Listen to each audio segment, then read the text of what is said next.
Welcome back, guys. Chris here, and in this video, we're going to take a look at how to add conditions to your saved searches in NetSuite. This is a feature that a lot of people who do utilize saved searches as a tool don't even realize is an option. It's very easy to overlook. So here, I'm going to show you both the logic of how these things work as well as how to execute on it. So let's take a look at this. All right, we're here on the home dashboard, and first off, let's open up a saved search. So I'm going to come to reports, down to saved searches. I have one down here. This is sales history by item. I've been doing a lot with this in my recent course. So let's open this up and take a look at it. So first off, we have the criteria is very simple. The type is sales orders, invoices, and cash sales. Date is within this past year, and it has to be anything that's greater than $1,000 of any of those three transactions. So before we even dive further into conditions and what we want to do with that, let's just see what does this saved search pull up in the first place. So if we hit preview, it brings us to the results. We can see the date, we can see the items, right? Because this thing is for various items. We see the amounts. All of these amounts are going to be over 1,000. We can see the transaction tied to that.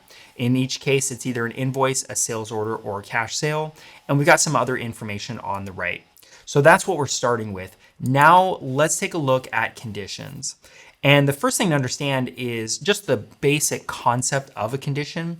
What they're dealing with here, which you should be familiar with if you've ever done a saved search, this is all very standard that you're looking at here. We're already dealing with conditions here. It's just the simplest form of conditions. So really what our condition is saying here is that we want to pull up sales orders, invoices, and cash sales. And the condition type is an and. It has to be in the date within this past year and greater than 1,000. So those conditions already exist for this saved search. We just don't see them. The way we can actually pull up the conditions and be able to influence those is if we come over here, use expressions. So this is an option most people completely overlook. It's a very small option to the left, so they don't even know it's there. And when you click on that, it really just reformats what we're looking at so that we can start influencing the condition aspect.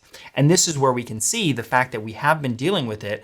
So let's mock up an additional scenario here in terms of how we could configure this. Let's say we don't want it to be an and condition, we want it to be an or condition. So we want to look at these types of transactions, and we want to look either these transactions within the past year, or we want to look at these transactions that have been over $1,000, even if it's less than a year recent.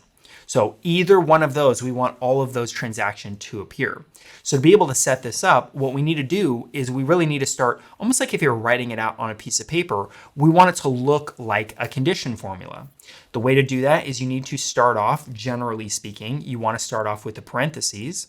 So we'll add a beginning parentheses at the top, and it reads left to right, top to bottom. So we start with the parentheses. We've got our type is these things, and so this first part is an and condition, which you can see here.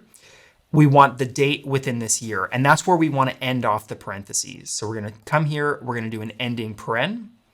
We'll add that, and this is where we want to go in and we want to set the or condition. So we'll change this from and to or, and now we can come down here and we can add a new parentheses because this is going to be a new clause in our condition.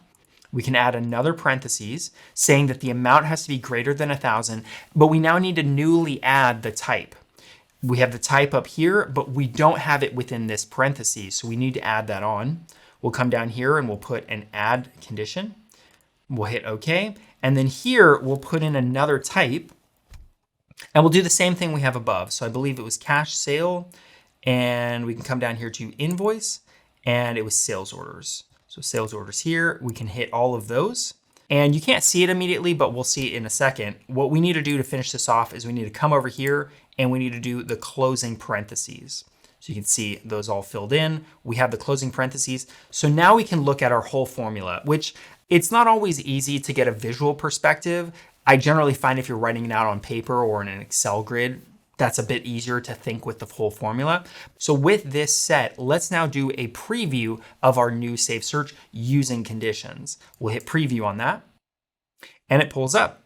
So Previously, you may not have noticed, but when we first did a preview of the Save Search, about, I think, 70 different transactions came up because it had to fill both the criteria of the transactions as well as the greater than 1,000 and within that date range. Now we've split those two things off, so it can be one or the other. So now our Save Search, which had 70 entries-ish, is now coming up with over 200. So there's more things that are caught within that criteria net. And you can see as we go through these, some of them are clearly fitting the criteria of being over 1,000. And if you scroll down, you'll start seeing ones that are like $200. They fit the criteria of being within the past year. So we've got that. And now let's set up an additional circumstance where we've got our two clauses, our two conditions of this or that, but we want to add an additional, which is saying we don't want something specific, which is very common to have in a Save Search. You want to look for certain things, but you also want to exclude other things. For example, we have this SunSpark. This is basically a server that's very expensive. This is one of the items that we're looking at the sales for.